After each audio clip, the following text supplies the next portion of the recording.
apa kabar semua yang mendengar podcast hari ini? Semoga dalam keadaan baik-baik saja ya.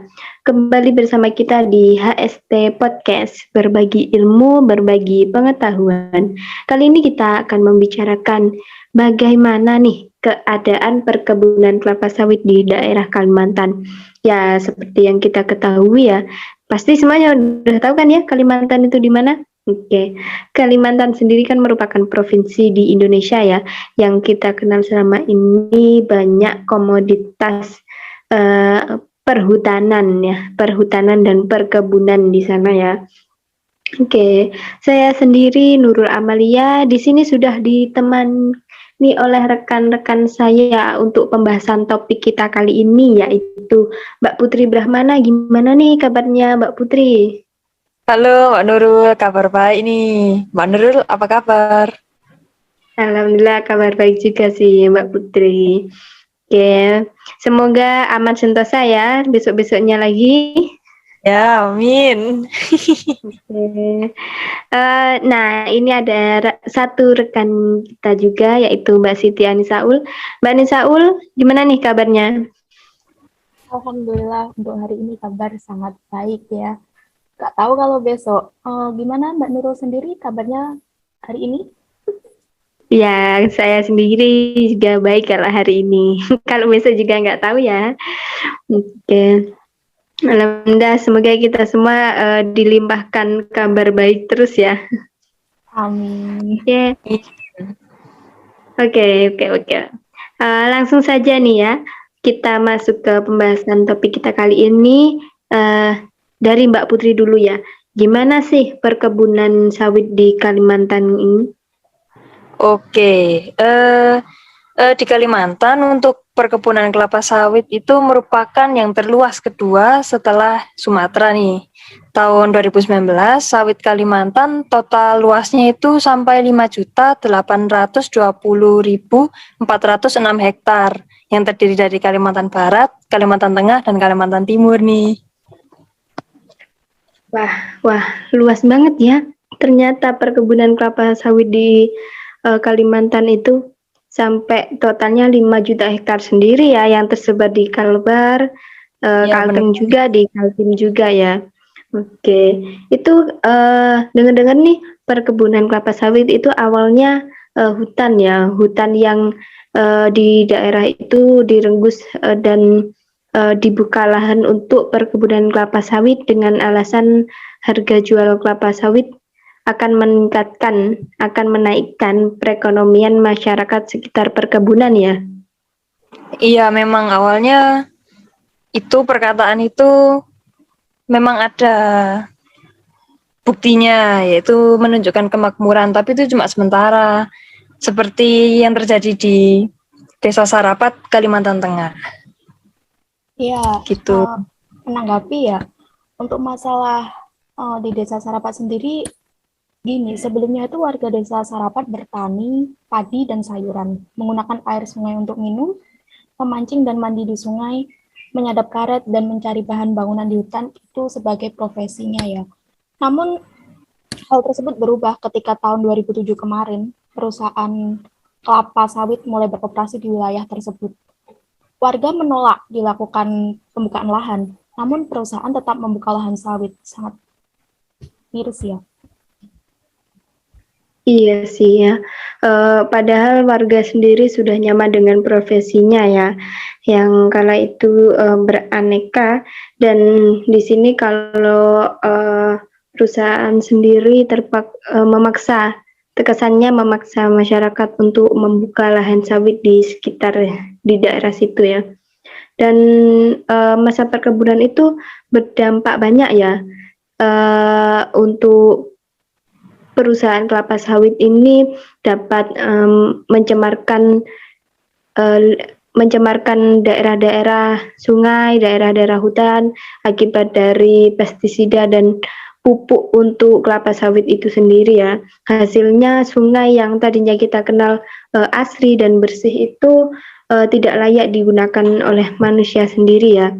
Biasanya kan seperti yang disebutkan Mbak Anisaul tadi kan sebelumnya masyarakat itu gemar untuk menangkap ikan, mandi dan hingga kebutuhan lainnya itu mereka lakukan di alam itu, dan sedangkan ketika ada perusahaan kelapa sawit ini sudah berdampak negatif banyak ya. Nah, bener banget, Mbak Nurul. Dan parahnya lagi nih, mayoritas penduduk desa jadi kehilangan tanah sumber penghasilan mereka. Yang awalnya mereka itu petani dan nelayan, akhirnya mereka harus dengan terpaksa ya beralih ke buruh harian perkebunan sawit. Oh gitu ya.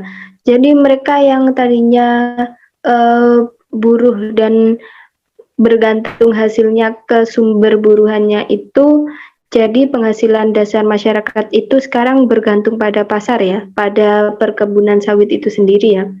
Ya, Nah ini juga ya berbanding terbalik dari kesejahteraan yang diperoleh ya sebelum adanya perusahaan kelapa sawit itu. Seperti beberapa desa yang menanam kelapa sawit, karena keadaan online ini kita meet-nya secara online, jadi mungkin sinyalnya ya. Oke, dari Mbak Ani Saul sudah bergabung. Iya ya, sudah. Mohon maaf sebelumnya ya. Jaringan di sini sangat trouble sekali. Sudah sampai mana tadi? Percakapan kita. Ini tadi Mbak Nisaul, dari Mbak Putri sendiri itu menyatakan pendapat juga terkait selain adanya dampak negatif juga ada dampak positifnya sih bagi masyarakat terkait. Iya Mbak Nurul.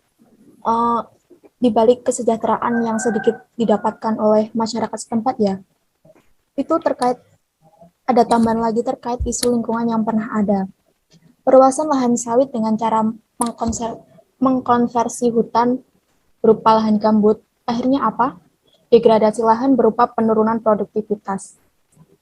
Saat pembakaran sendiri tersebut meningkatkan emisi karbon yang menjurus ke pemanasan global. Akhirnya berlanjut menuju climate change. Iya ya, kalau kayak gitu Arjun ya permasalahannya ya. Dari evaluasi kesesuaian lahan, salah satu upayanya juga ada bisa digunakan untuk teknik zero booming, itu ya, pembukaan lahan tanpa pembakaran lahan. Jadi meskipun perluasan lahan sawit dengan cara membabat kawasan hutan, tapi tidak menggunakan cara dengan pembakaran ya. Jadi lebih ke arah kebijakan pemerintah sangat diperlukan dalam hal ini ya. benar. Sebenarnya ya teman-teman ya, industri sawit ini juga bisa menurunkan emisi gas rumah kaca ke udara bumi dan penyerapan kembali gas rumah kaca dari udara bumi. Sawit memiliki peran dalam hal ini karena mampu menyerap karbon dioksida dari atmosfer bumi. Benar. Iya ya, aku juga baru ingat ya.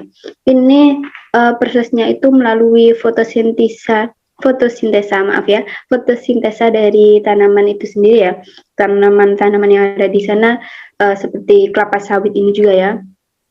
Karbon dioksida yang ada di udara bumi diserap tanaman, kemudian lewat metabolisme karbon dioksida dipecah menjadi karbon dan oksigen, dan karbon ini kemudian diproses dan dirubah menjadi tubuh tanaman dan produksi tanaman berupa biomaterial maupun biofuel untuk kebutuhan manusia. Nah, setiap hektar kebun sawit sendiri itu ya, secara neto menyerap sekitar 64 ton. Banyak kan ya? 64 ton karbon dioksida setiap tahunnya dan dapat menghasilkan oksigen sekitar 18 ton. Berbanding dengan hutan yang kita kenal sebagai pemasok oksigen sendiri, secara neto menyerap sekitar 42 ton karbon dioksida setiap tahunnya dan menghasilkan oksigen sekitar 7 ton sendiri. Nah, bisa dilihat ya perbandingannya, hasil oksigen dari kelapa sawit itu 18 ton dan hasil oksigen dari hutan sendiri itu 7 ton.